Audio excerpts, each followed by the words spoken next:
बिस्मिल्लाहिर्रहमानिर्रहीम। आज के दो अल्फाज, पहला है मुहाल और दूसरा है महाल। मीम के ऊपर पेश और मीम के ऊपर ज़बर। मीम के ऊपर पेश मुहाल यानी मुश्किल, दुश्वार, ऐसा काम जो करना नामुमकिन हो, मुहाल उसको कहा जाएगा। और महाल कहते हैं शहद की जो मक्खियाँ हैं इनके छत्ते को, मकानात को भी कहते हैं, और उस जागीर को भी कहते हैं जिसमें मुख्तलिफ पट्टियाँ हों, मुख्तलिफ हिस्से जिसके किए गए हों। वो अराजी जिसकी मुख्तलिफ पट्टियाँ करके मुख्तलिफ हिस्सों में तकसीम की गई हो, उसको भी महाल कहते हैं।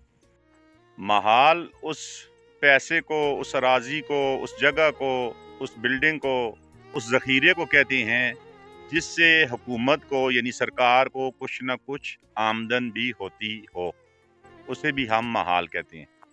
अल्लाह पाक आपका, मेरा, हम सब का हामी नासिर व अस्सलाम।